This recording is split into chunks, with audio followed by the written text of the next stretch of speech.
Jaya Sri Krishna Chaitanya Prabhu Nityananda Shri Advaita Gadadhar Shivasati Gaura Bhaktivinoda Hare Krishna Krishna Krishna Hare Hare Hare Rama Rama Rama Hare.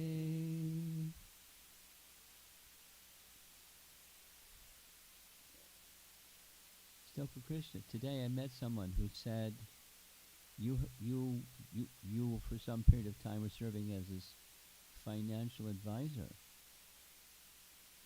Was that a donors dinner thing, lunch thing, right over here? Because giving the history of Oswego and then how we got this current property, and I mentioned your name, and later he said you were his financial advisor.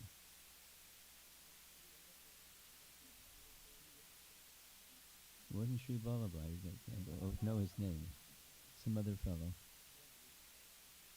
And I didn't catch his name. I'll see if I can find out his name.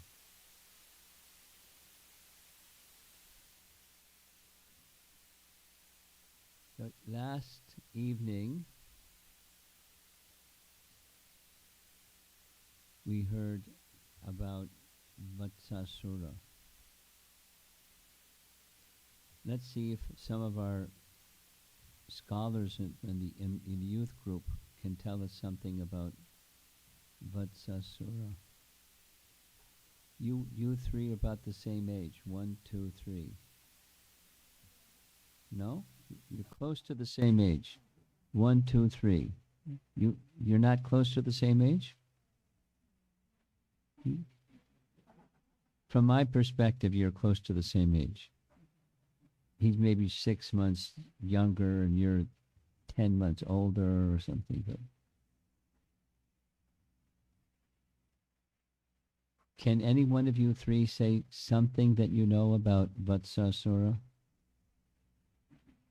There's a nice photograph or painting of Vatsasura. He's got a nice mustache. What's one thing?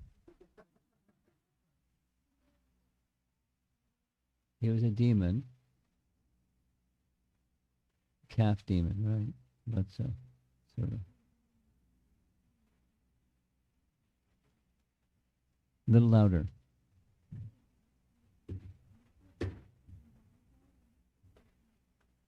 Yeah.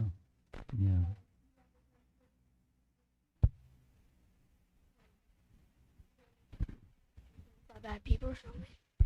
I'm pretty sure. Okay. Can you remember something? Addition?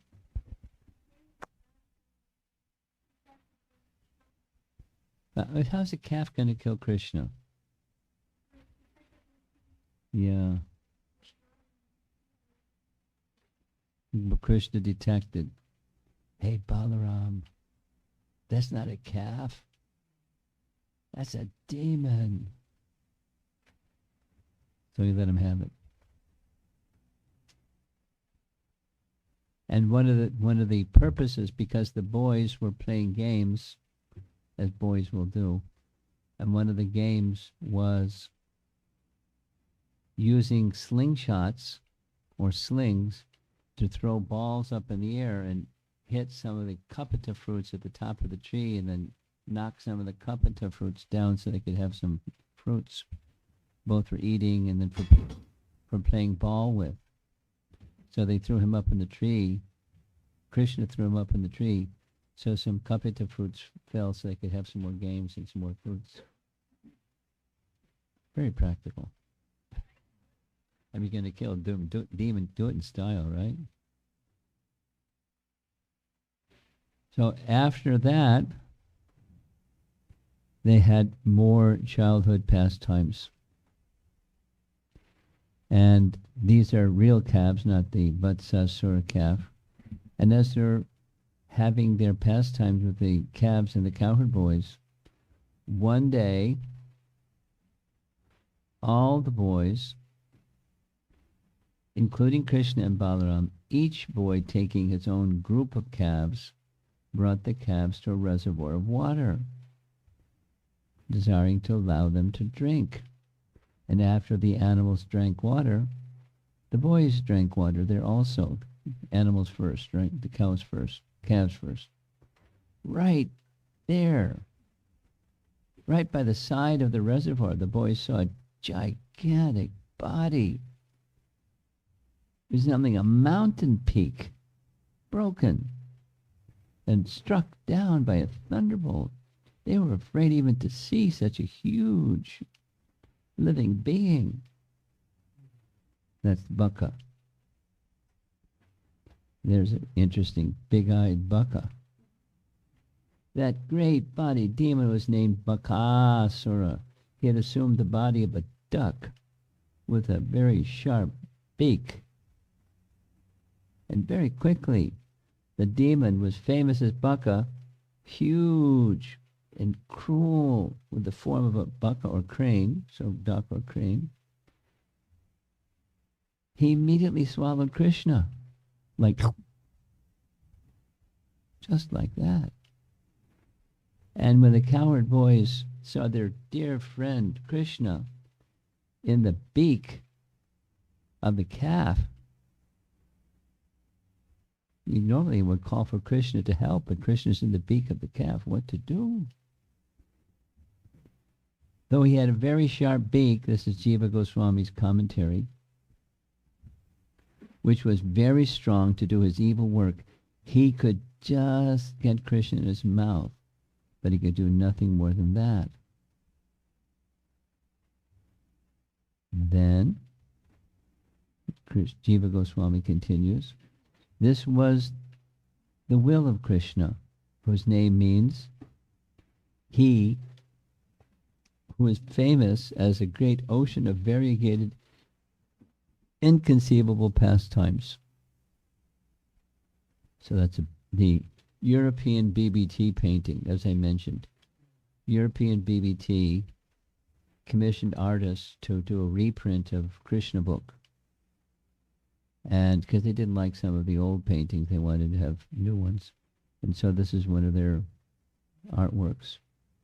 There's the Baka demon leaning over and trying to put Krishna in his mouth, or he already had put Krishna in his mouth, so what did Krishna do? When Balaram and other boys saw that Krishna had been devoured by the gigantic duck, they became almost unconscious, like senses without life. So prana is the life air, and prana gives life to dull matter. So the soul works through life airs that move in different ways through the body. That's his Ayurveda. And as if their senses had become dead without life, they became almost unconscious. Vishwanath Chakravarti writes, although Balaram could have killed the Asura, his response of fainting is because of brotherly affection.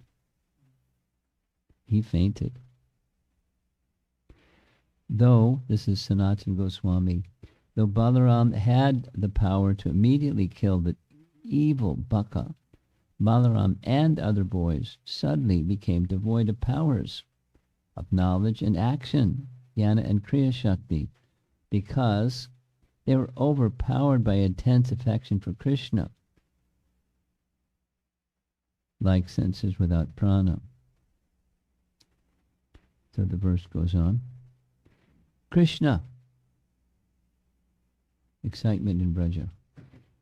Krishna, who was the father of Lord Brahma, but who was acting as the son of a cowherd man, became like fire, burning the root of the demon's throat. And the demon, Makasura, immediately disgorged him, means he spit him out. But he couldn't spit him out. When the demon saw that Krishna, although having been swallowed, was unharmed, he immediately attacked Krishna again with his sharp beak. Don't mess with Krishna. You're in trouble. When Krishna, the leader of the Vaishnavas, saw that the demon Bakasura, a friend of Kamsa, was endeavoring to attack him.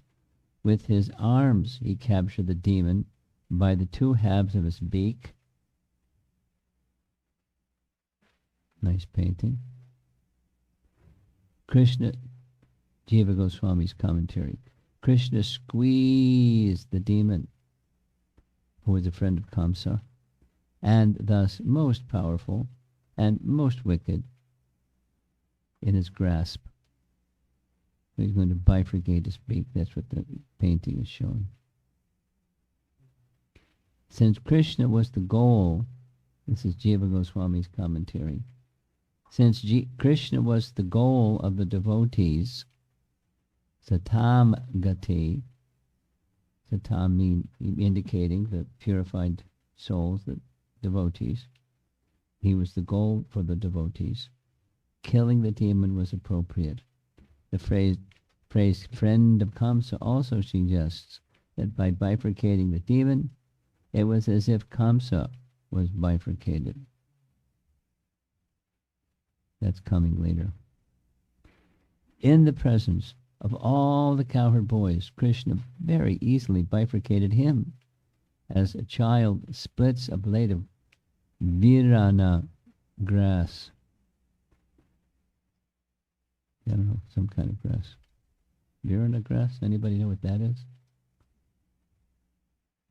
Some kind of grass. By thus killing the demon, Krishna very much pleased the denizens of heaven. They got a chance to watch Krishna's pastimes. At least some of them. At that time, the celestial denizens of the higher planetary system showered Malika Pushpa, flowers grown in Nandana Kanana, upon Krishna, the enemy of Bakasura.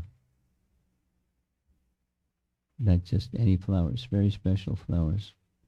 They also congratulated him by sounding celestial kettle drums and conch shells, and by offering prayers.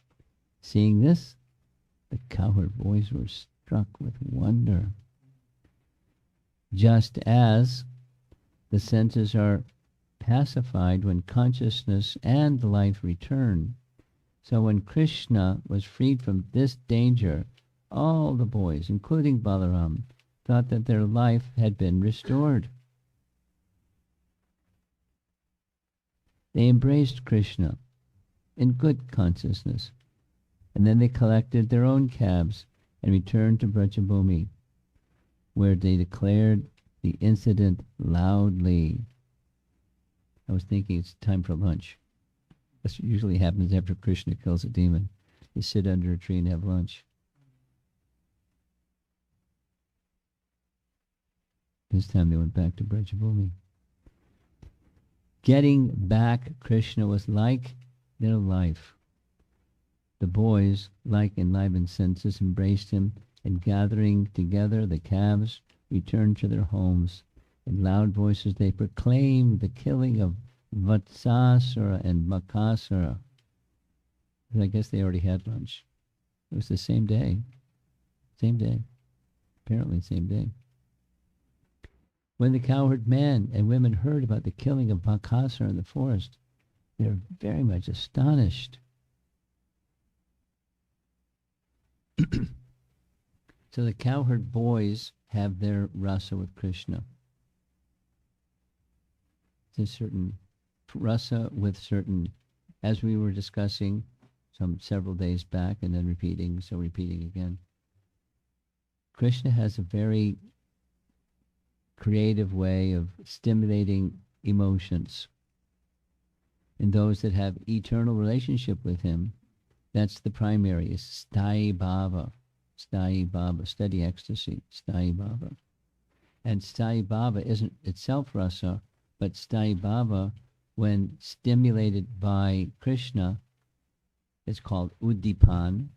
This is Rupa Goswami's nice language. There's a metaphor that's used. Very nice, very simple, easy to understand. Like in a car, there's a drive shaft. And the drive shaft by gears connects to the axle. So when the drive shaft turns, it manages to turn the axle. When the axle turns, then the wheels turn. And then the car zoom, zoom, zoom, off you go down the road. So rasa has similar parts. It's like a machine, but it's not different than a machine.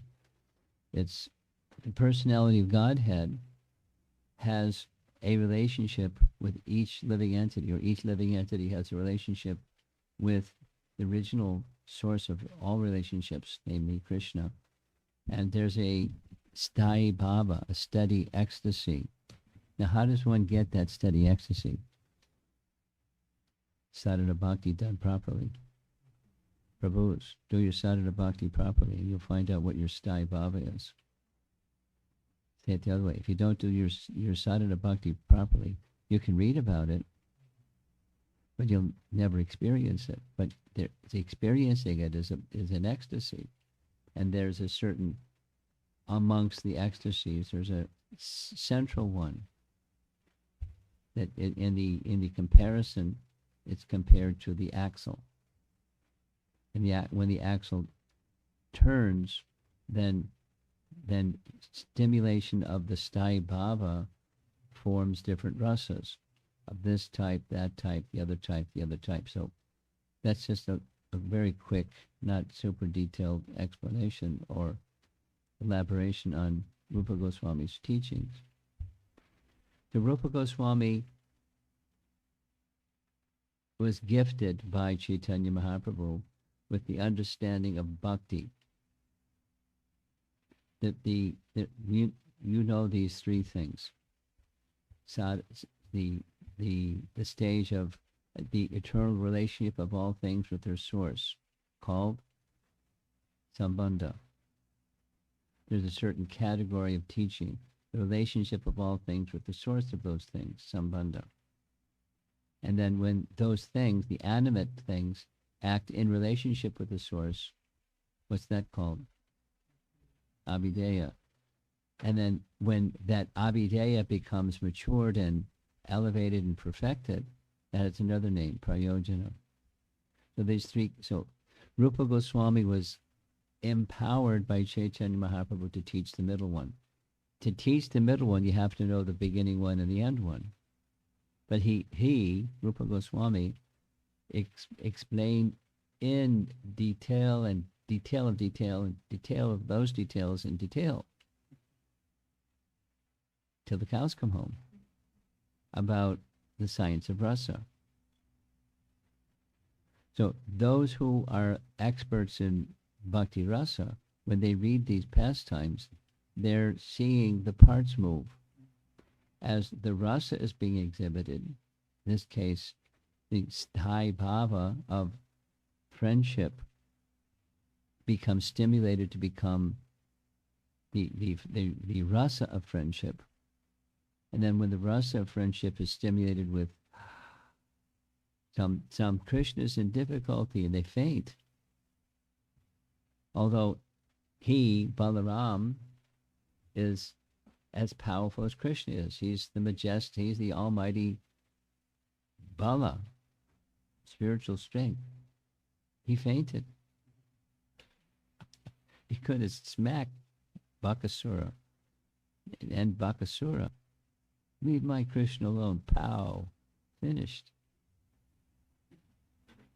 But Krishna was stimulating his ecstatic love for Krishna through this pastime, so he fainted. And then they came back to life when Krishna killed the demon. Yay, Krishna killed the demon. And now that's with the cowherd boys, and then comes the scene where he comes back to Vraja, and the boys are saying, wow, you know what happened today out in the forest? Da-da-da-da-da-da. And the parents are having another sthayi bhava that's getting stimulated by pastimes of Krishna. So we're these living entities that are covered, and we're doing sadhana bhakti. But the nice news is, when you do sadhana nicely, and you come to the stage of bhava bhakti, you'll do the same things, hearing Krishna's pastimes, name, form, qualities, activities, his ornaments, his attire, his exchanges with his friends, and to everybody and everybody. We'll do the same things, but something else will be our experience. And we can't say the same thing about worldly things. It's just not the same. Even if somebody's a good writer, historically there have been lots of good writers, and they're good writers. But it doesn't produce bhava and prema, because it's not sadhana, because Krishna is not at the center. There's something about Krishna is at the center that does magic. So let's hear about the parents, or the elders.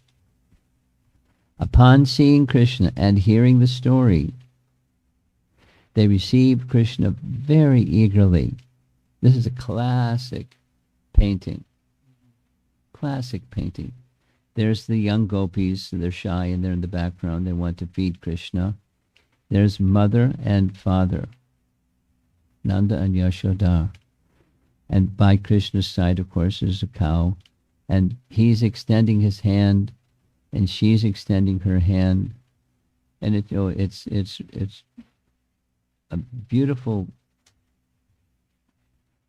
picture of rasa, parental affection towards Krishna, and in the background the shy gopis, conjugal affection, each having their different relationship with Krishna. And the birds flying in the trees, and the flowers, and the peacocks, and the this and the that's. They also have relationship with Krishna. They received Krishna very eagerly, thinking that Krishna and the other boys had returned from the mouth of death. Remember, they just moved to the other side of the river Jamuna to get freed from demons, and here's two guys. Right away, no wasting of time. Thus they looked upon Krishna and the boys with silent eyes, not wanting to turn their eyes aside now that the boys were safe. The work, Krishna stimulated their ecstatic love also. So there's a certain dhyan, a certain meditation in parental affection. When child is no longer in danger, there's feelings, and there's external, the eyes and the body and the senses too. Hearing this, the cowherd men and women were surprised. This is Sanatana Goswami's commentary. The cowherd men and women were surprised and immersed in great affection.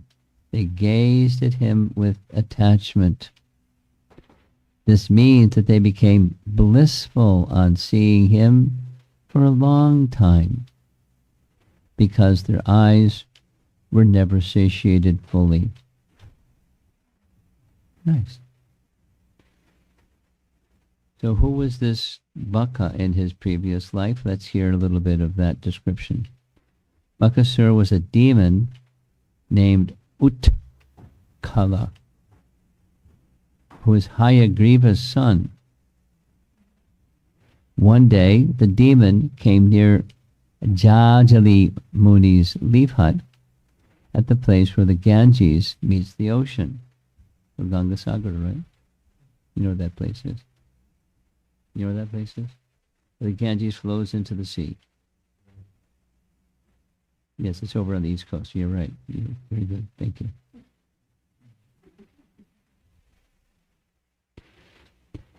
Casting a fish hook into the water, the demon caught a fish. Although forbidden again and again, the wicked-hearted demon gave no respect to the sage's words. The perfect sage, Jajali, cursed him. "Oh, demon, you eat fish like a duck. Then become a duck." And within a moment, he became a duck. That was quick.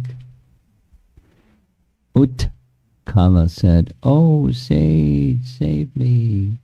I did not know the power of your austerities.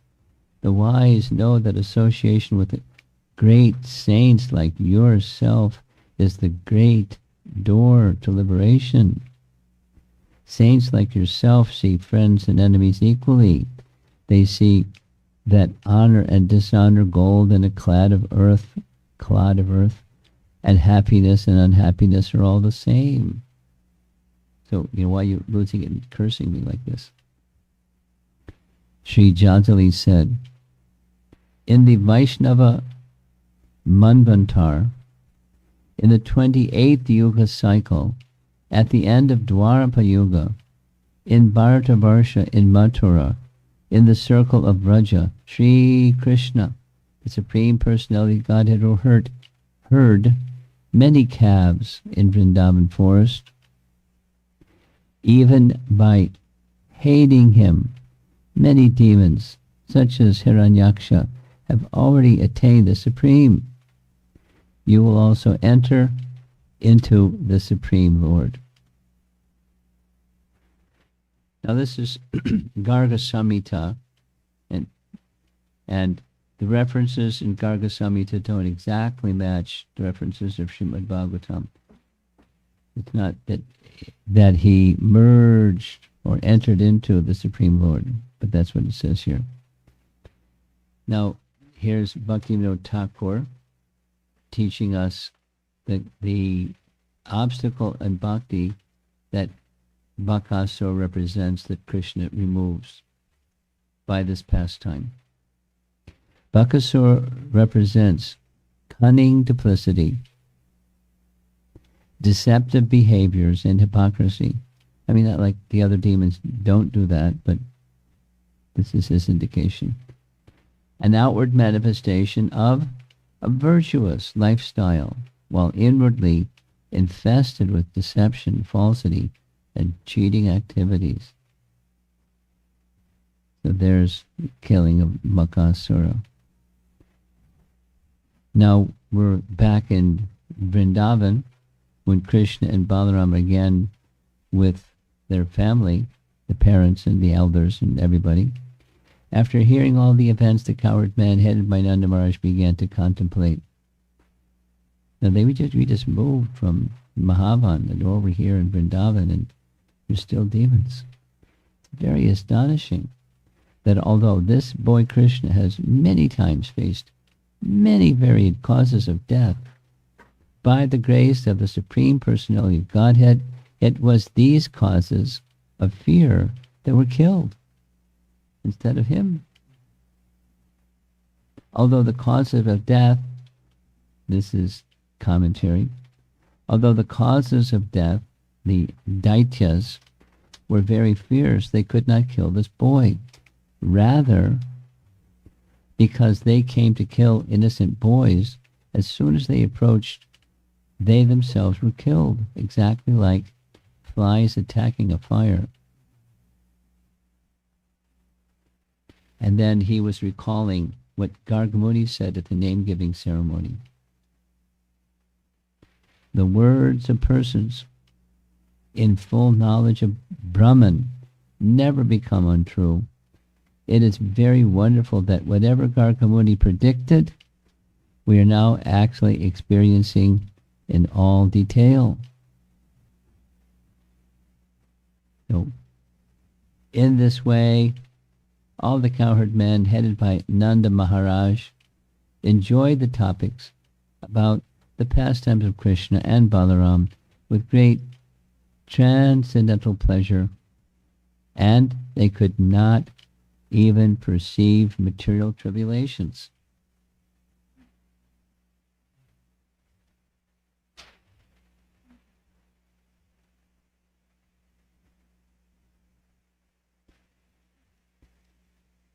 So here's Srila Prabhupada writes, going way back, Canto 1, Chapter 1, Text 2. Here is an instruction about the result of studying or discussing the Krishna Leelas that appear in Srimad Bhagavatam. Sadyo hridi Avarujitetra Kritibi Sushushubis Takshanat. Nanda Maharaj and Yashoda in Vrindavan appeared like ordinary persons of this material world, but they never felt the tribulations of this world, although they sometimes met many dangerous situations created by the demons. So their solace and shelter was the sound vibration itself.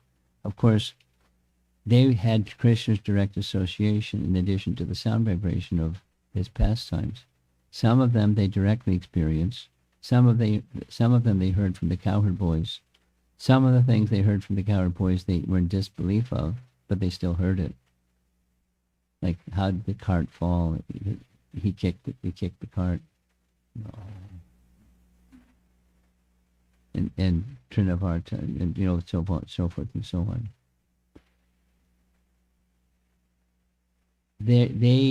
We're sitting here in warm house in Naperville. It's cold outside, but we're hearing the same as they're hearing, but our hearing isn't qualitatively the same. The message is the same, coming through disciplined succession. The message is the same. We're reading the translations of the verses and commentaries by our acharyas, and the hearing is doing something, for sure. Shinvatasva Kata Krishna Punya Shravana Kirtana Vidyantakso Yabhadrani. We have Abhadras and Nanda doesn't.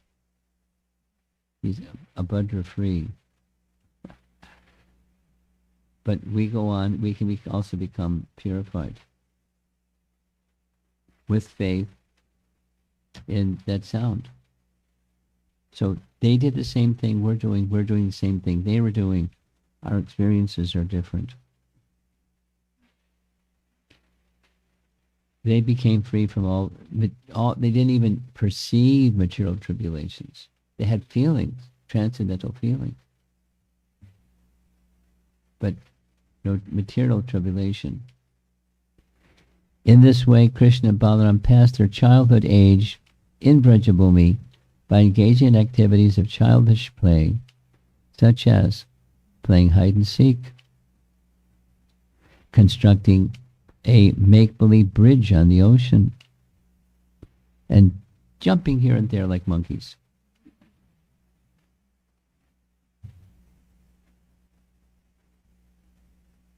And all of this, the transcendental nature of Krishna, this is to indicate Janma karma chame divyam evam yoveti tattvata. Because the word karma is used, it means activity. We need to understand that the transcendental nature of his activity doesn't mean transcendental karma. There's no karma.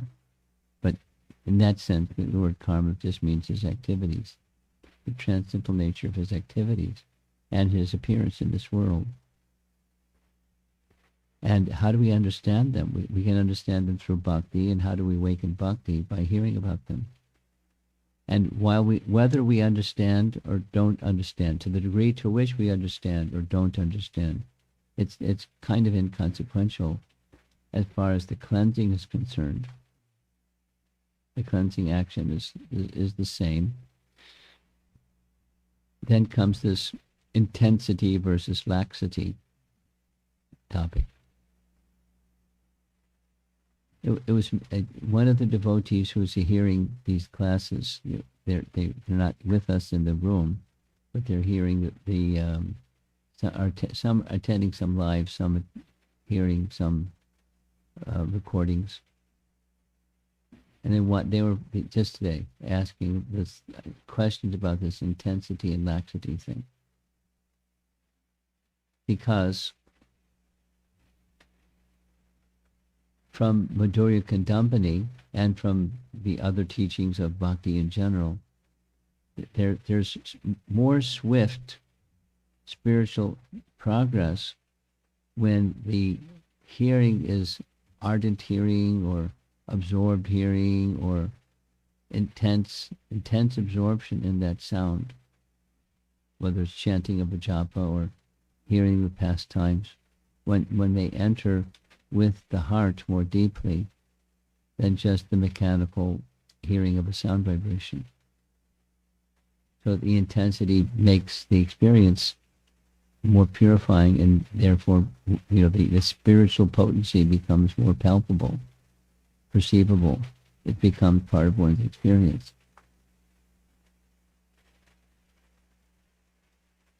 When one is in the association of advanced devotees, or just not necessarily even Hare Krishna sadhakas advanced, just people that are enriched, deeply absorbed in thoughts of Krishna and Krishna Katha, and those that in life in that direction, when they hear, they experience something, and it carries them to the next day, or through the day and to the next phase of their life, because it goes more deeply. And how many? Because tomorrow, the day after tomorrow, we're going to hear more about the cowherd boys and Krishna's childhood pastimes, but it's going to move into the Aghasura story. This is chapter 11. That's chapter 12. And, the Krita Punya Punja message is in that section where we hear the whole description. How many lifetimes of pious activities, punyas, whether it's not worldly punya, it's transcendental punya. So of engaging with intensity and with absorption. So we have a way to get to that kind of direct association with Krishna, but that desire to be in the direct association with Krishna becomes part of one's life as one progresses in spiritual life. It's in addition to just enthusiasm. I'll say it this way. Vishwanath says it this way. The stage of ruchi is the stage where one has a taste, a spontaneous taste that doesn't. Before ruchi, intelligence is guiding their mind and senses. At the stage of ruchi, the intelligence doesn't go to sleep, but spontaneously there's a taste. It's propelled by its own energy. And then asakti, it moved from the hearing and chanting to the object of hearing and chanting with intensity. And one doesn't have to try for it. It's just that the trying for it is what we do now. Then the trying for it, as it becomes matured, it's not like one may become complacent, but it becomes spontaneous. Once a car has been jump-started, zoom, zoom, off it goes. Of its own speed, of its own power. So bhakti is not the same, but similar. The practice is the jump-start part. It's something that's already there. The potential for a child to walk is already there, but they may not have the muscle structure developed, so they can't walk. But the walking propensity is there. So they try to walk and eventually learn to walk. And once they learn to walk, look out. They're all over the place. It's running and zoom. All over the place. The spontaneous devotion is like that we're doing those activities that sadhakas are encouraged to do. Engage in Shravanam Kirtanam. And Shravanam Kirtanam, and do it again, Shravanam Kirtanam, just like the Hare Krishna Mahamantra.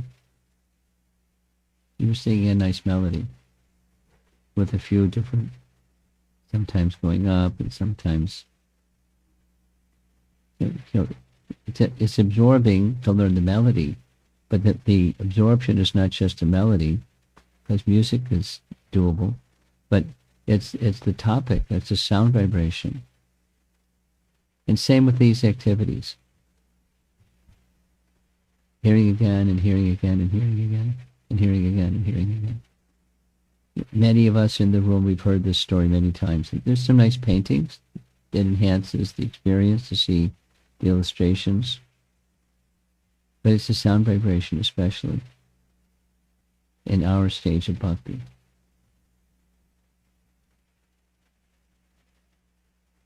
With intent, so that the mini topic is intensity, or with absorption, or with intelligence guiding, strongly intelligence guiding the activity, and intelligence guiding the ear and the mind away from other things. You want to say something? Okay.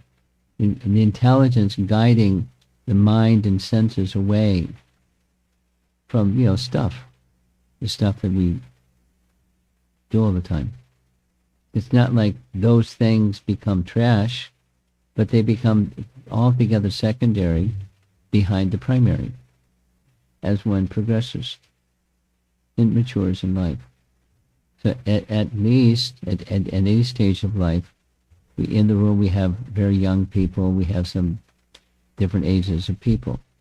And at every stage of life, the habit, the practice of hearing on a regular basis, hearing Bhagavad Gita, hearing kirtan, hearing japa, it has an uplifting effect. And then trying to understand what's being said, and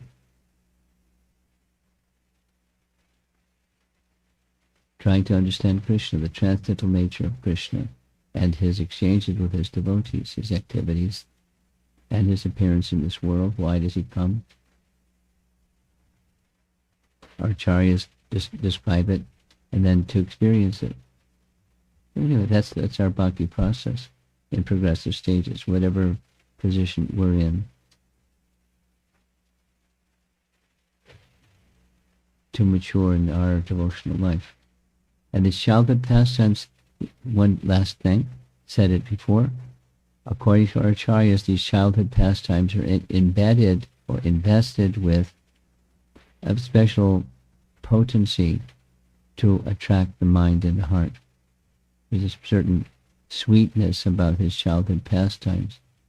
And therefore, the translator, our founder Acharya Srila Prabhupada, he would sometimes sit and just hear his own Bhaktivedanta purports and experience transcendental emotion, something similar to Nanda and Jasoda and the elders of Vrindavan.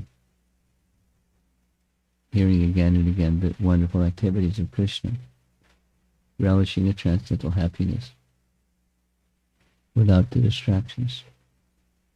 So that's the end.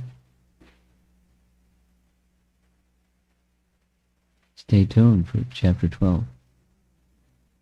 The influx of the demons isn't over. Chapter 12, chapter 13, chapter 14, they're all connected. And there's going to be 4 parts to chapter 12. It's a nice chapter. Let's see if there's some discussion. Yeah. Hare Krishna Maharaj. I had a question about Bakasura's past life. So, wouldn't Bakasura's past life form technically not be his past life because he Not was being what?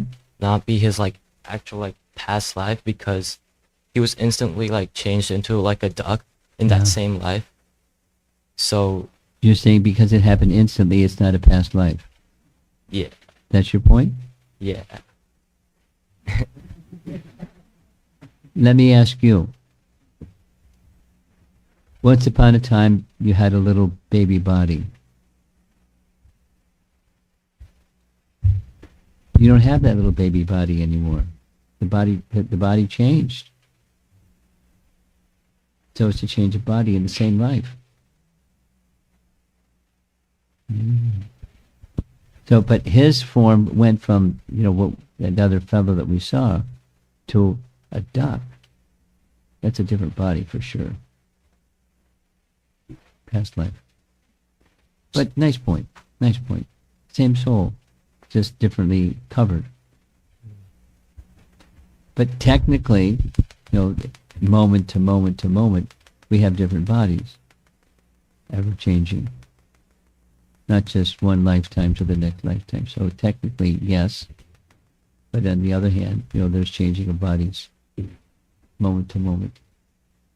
So, We give up that one, take this one.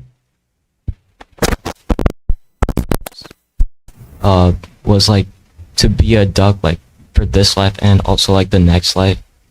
No, it doesn't determine the next life after the duck demon. Okay. Okay. Someone else. Okay. Count on Sri Radhika for a question or two or three.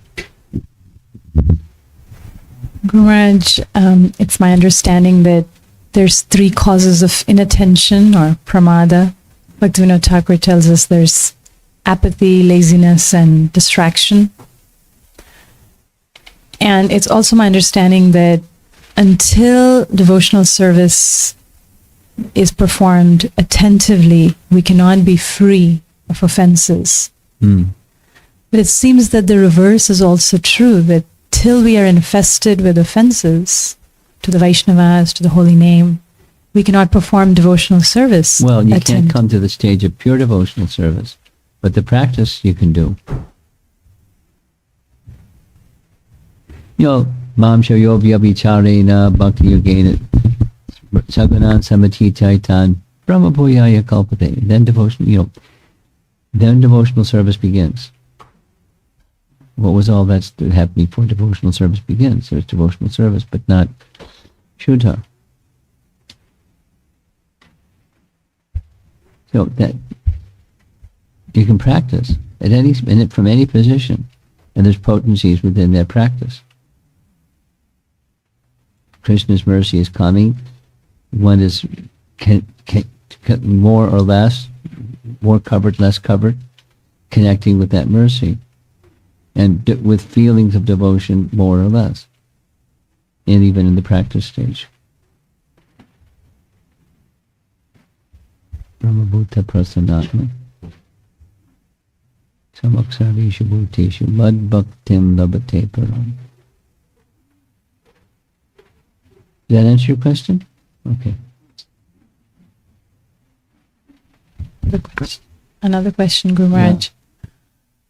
The Vrajavasis were not able to perceive material tribulations. Ooh. Are there material tribulations in Vrindavan?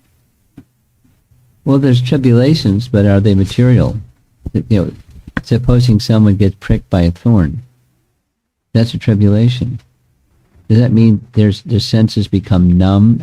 They become unable to feel the thorn that's pricking? They can feel it, but it's not a material tribulation. Because their consciousness is absorbed. That's not going to be the experience of someone whose consciousness is not absorbed in transcendence, in sat. Everything is asat, or temporary. So there's no material tribulation for those who are absorbed. Okay?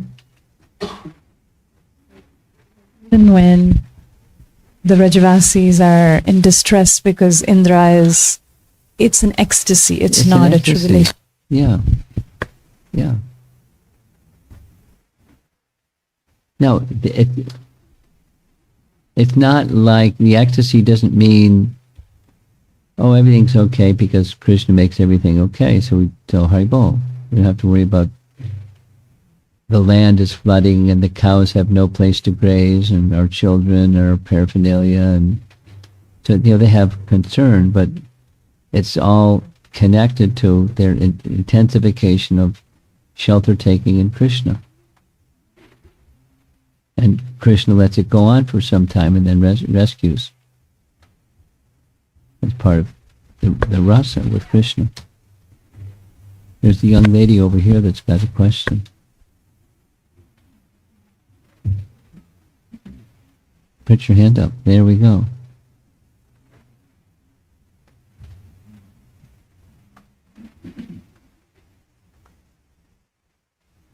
Krishna Maharaj. What's the importance of hearing about Krishna? What's the importance? The sound vibration about Krishna that one can hear has the same potency as Krishna himself. Supposing we're sitting here having our evening class and the doorbell rings. And when the doorbell rings, Krishna walks in the door. And everyone's going to hit the deck. Krishna! Now, Krishna's presence and the sound vibration aren't the same. So what is it about the sound vibration? It's not different than Krishna. We don't have the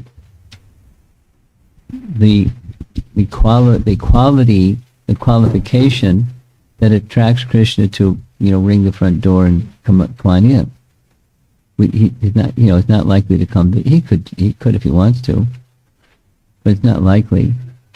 So we get the opportunity to associate with him through sound.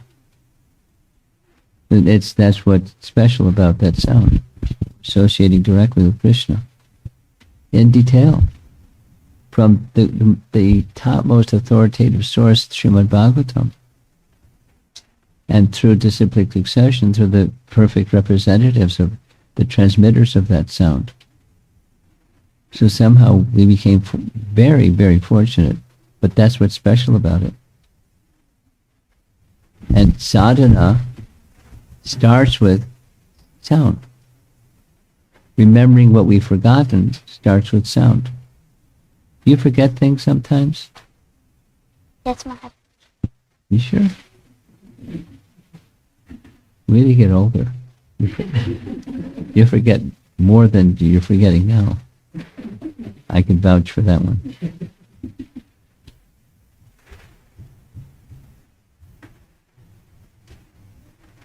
But Krishna is a source of forgetfulness, and Krishna is a source of remembrance.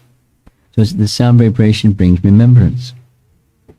It stimulates remembrance. Oh, Krishna. And then the feelings, the feelingness with which we hear and call Shravanam Kirtanam becomes stimulated by that sound. The Shravanam stimulates the feelings, the relationship, the forgotten relationship. Forgetfulness is given a back seat, and we have now remembrance just through hearing.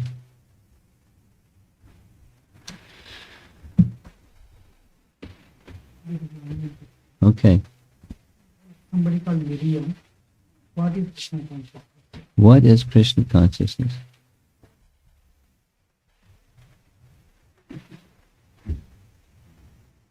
Well, it's just reverse the words, and it's consciousness of Krishna. There's Krishna consciousness, where one's attention goes to the source of everything. Attention, and then consciousness. What's the attention? Then what's the details of that which is the source of everything, and that's all also Krishna consciousness.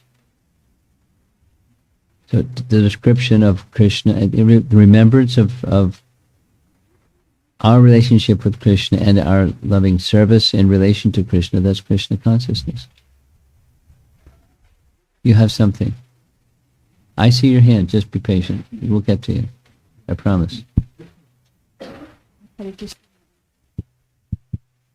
Maharaj, in one of the slides, it was written that Balram ji fainted when he saw Krishna was swallowed by Bakasura. Yes.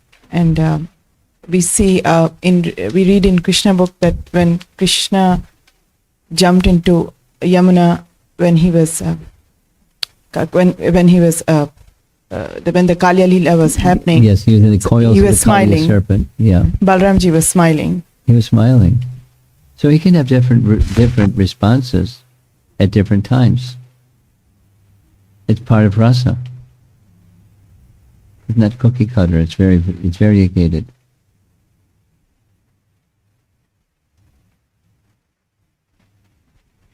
And, in addition to he was smiling, when out of their parental affection, Yashoda and Nanda wanted to jump into the Kaliya lake and rescue Krishna, who doesn't need to be rescued, that's what they wanted to do. He stopped them because he's spiritual strength personified. They couldn't move because he stopped them. But that was another function, another service in relation to Krishna's rasa, or rasa in relation to Krishna. He was doing some service, checking them from trying to protect their son. It's so different in different circumstances. Maybe some other day of Brahma he faints. But this day of Brahma he doesn't. He smiles. Okay. Over here. Hare Krishna Maharaj. Maharaj, I don't know if I missed it, but what happened to Bakasur when he was killed by Krishna? Was he liberated? Well, we heard specifically what happened with Vatsasura. Bakasur Maharaj. I know. Okay. Sorry.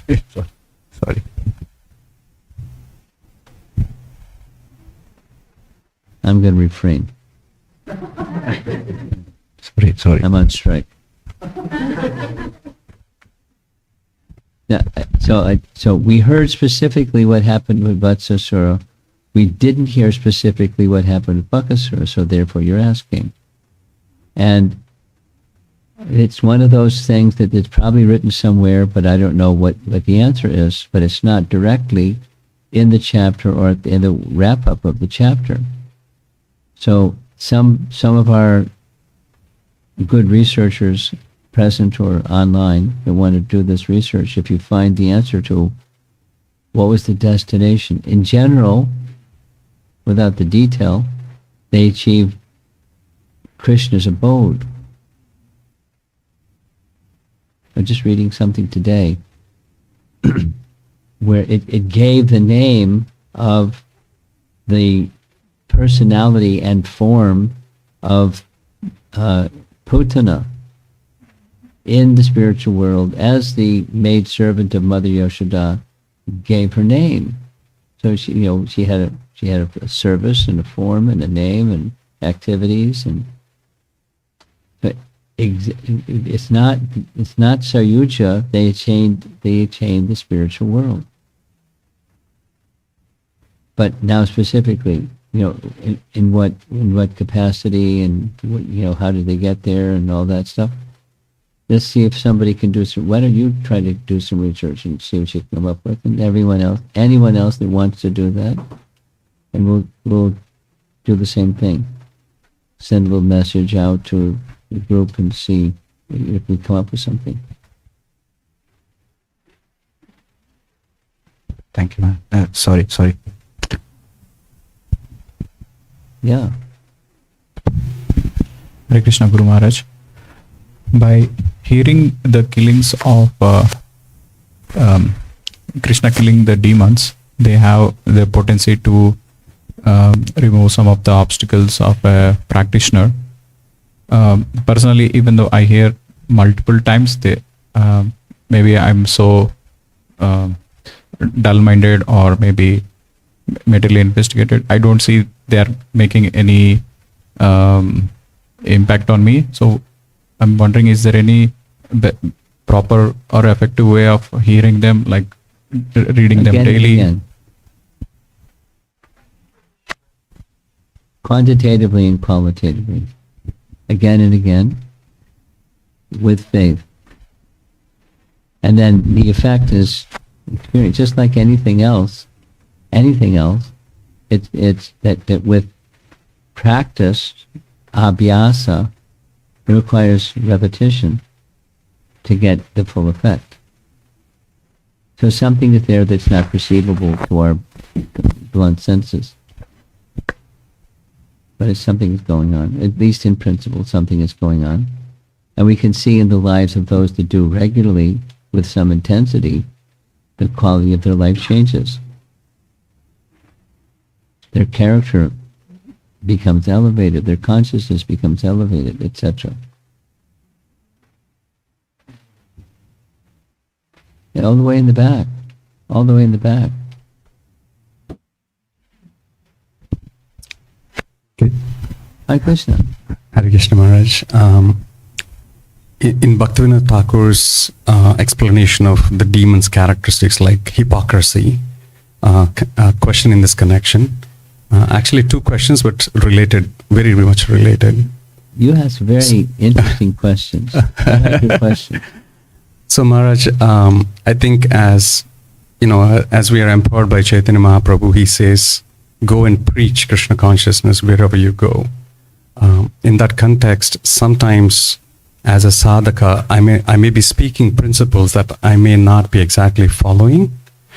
So in that connection, number one is, if I'm speaking something, what kind of consciousness or what kind of pretext I should be speaking? Otherwise, it can be seen as hypocrisy, right? Because well, you can be, you should be, you can be honest. You don't have to say, here's my dirty laundry, and because of my dirty laundry, I'm not really qualified to say anything to you, but I'm going to say it anyways. But I just want to disclose I have dirty laundry. You don't have to do that. You don't have to present yourself as spotless either. You're a sadhaka that has defects. Welcome. And in that position of having defects, is there going to be effectiveness? There'll be less effectiveness than if you were without defects, but you're not without defects. But to become free from defects, you do the Shravanam Kirtanam program on the authority of Chaitanya Mahaprabhu and his representatives that you do for your purification. Now, the mistake would be to pretend that you're perfect when you're not. But you're not showing them your laundry list, and you're not pretending that you're perfect either.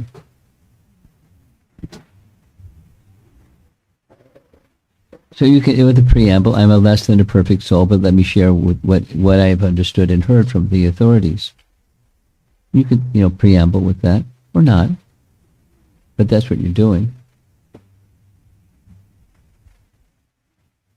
Does that address your question? yes, Maharaj. Yes, Maharaj. Okay, second. This. Hare Krishna. Maharaj? Yes. He's fiddling with the dials over here. Yes, Maharaj. Now, if you take the opposite scenario, say if somebody is speaking some katha and, we know their defects and whatnot, sometimes the katha doesn't seem to have the potency or, go deeper.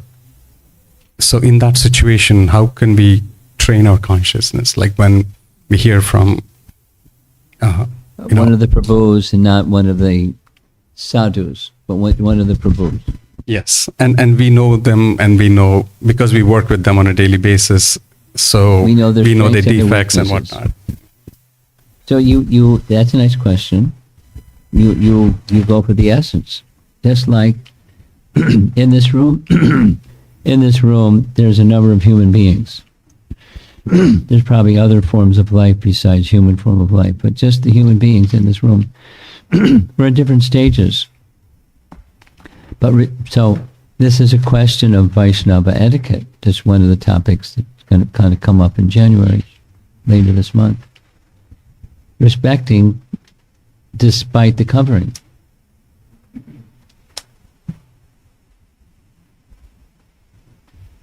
So if you're respecting despite the covering, what the target or the object of respect? The soul. And amongst all souls, here's a soul that's striving to become purified. Like Prabhupada's example. If someone's in the shower becoming clean, you don't fault them. Oh, look, you're not clean. Well, wait a minute, I'm in the shower becoming clean. So you recognize here's a soul that's part of Krishna that's worthy of our respect. in itself, like an ant or microbe or anything live.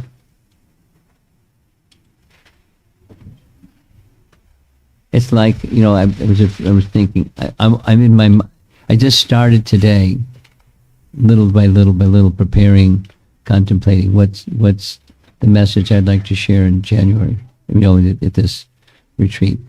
So one of them is Hanuman not wanting to step over, Bhima not wanting to step over Hanuman when he's in the way. And he objects when Hanuman says, just step over me. I'm in the way, too old, too tired, just step over me. See, I would have stepped over you long ago, but you don't step over a soul, over a living entity that has a super soul with it. You don't step over super soul. Which is an etiquette item. We don't step over a person. We don't step on a person either, but we don't step over a person because the soul within, and specifically super soul, is within. It's just an item of etiquette. So, supposing one observes that principle, they don't have full realization that super soul is within. They just heard, and therefore they accept the principle. So you respect the Prabhu because super soul is within. They said yes to some degree, at least, to super soul to purify themselves, and so the hearing goes to the sound and not necessarily, the most elevated vibration because of the transmitter of the vibration. But respect goes to the soul, respect goes to the vibration itself. And that's what Krishna has given us the opportunity for receiving that transmitted message from less than perfect transmitter. But the message itself is perfect. I mean, it's a little bit like all the troubles we've been having with technology. Sometimes it works. Sometimes it doesn't work so well. Sometimes there's a lot of static, sometimes. And sometimes it's like really good. But the sound vibration is the essence. So you and we give respect to the soul that's engaged in bhakti, transmitting and broadcasting the message. And the message, however, is less than perfectly, transparently transmitted.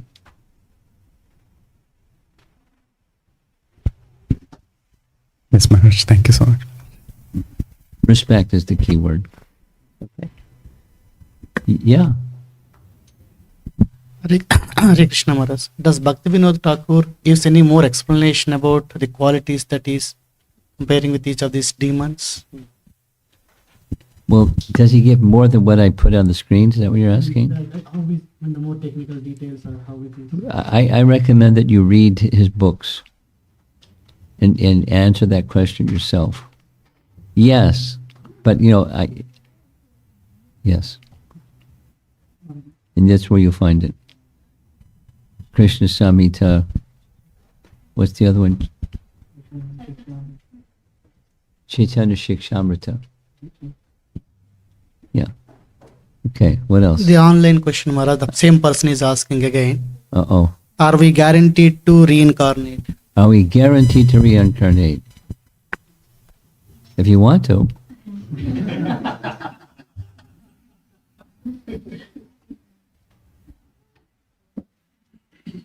But supposing you don't want to, if you get on board the pure devotional service boat, you won't. And otherwise you will. You have something. You have a microphone too. Now you do.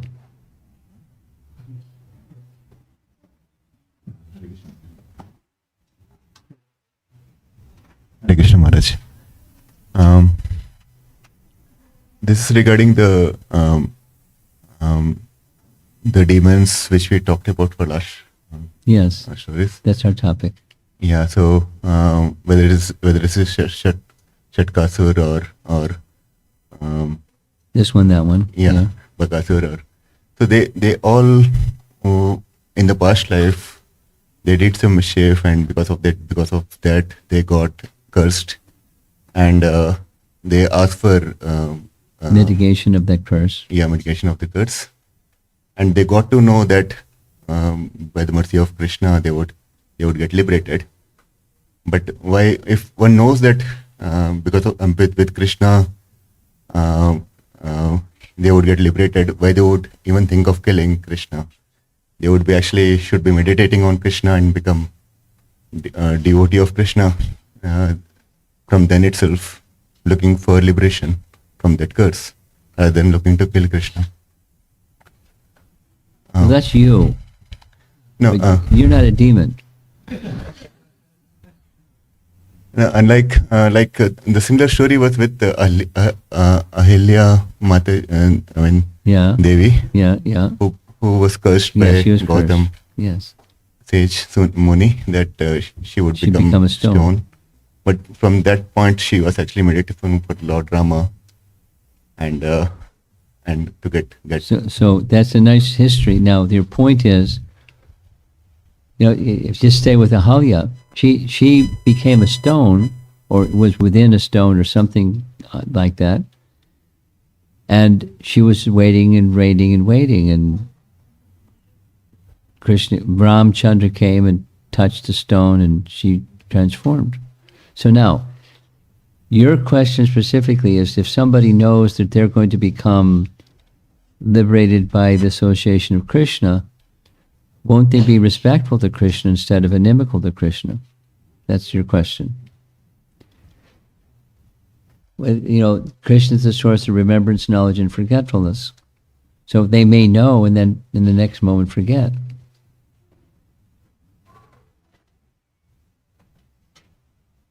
It happens. Okay. I see one nice hand. You have the last question.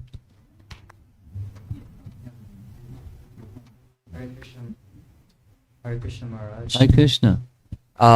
So I've had this question for a while, and I wanted to know if you had I guess, scientific sort of answer. In the Vedas and the scriptures, demons are always depicted as like looking crazy, and like wild hair and everything. That's artist. That's the artist. Look, So- you're an artist. You got to make the demon look like a weirdo. But they're always like well spoken. Like Ravana, he's depicted as like king of demons, but he's Well, he was he's- well educated. His father was an exalted soul. He was Brahmana by birth, and well educated. So is it just the artist depiction? Yes, the artist Okay. depiction. So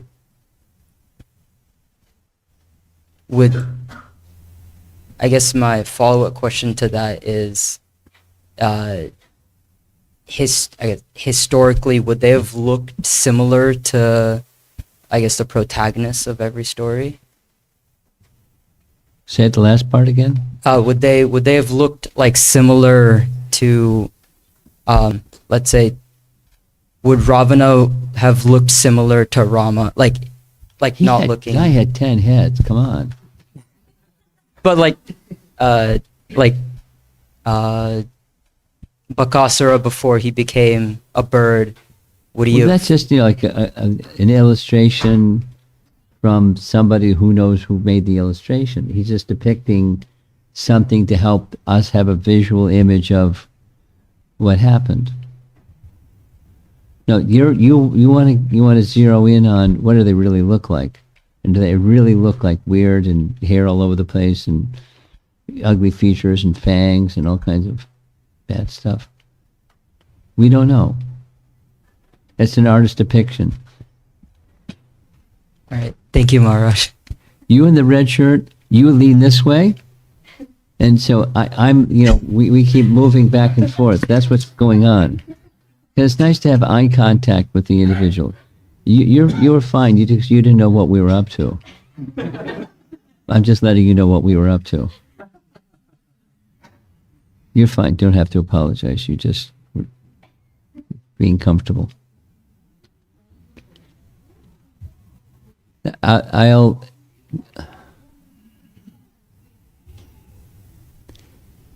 trying to recall if there's some description of some demon that then had a further role to play, etc., etc. If their depictions, Hiranyaksha is described, Hiranyakashipu is described, Ravana is described. Their features, their features are intense, big and this and that, but not necessarily ugly looking, but just fierce. So then the artist has to depict the fierce. And so it depends on the artist how they're going to depict that. All right. Srila Prabhupada ki jai.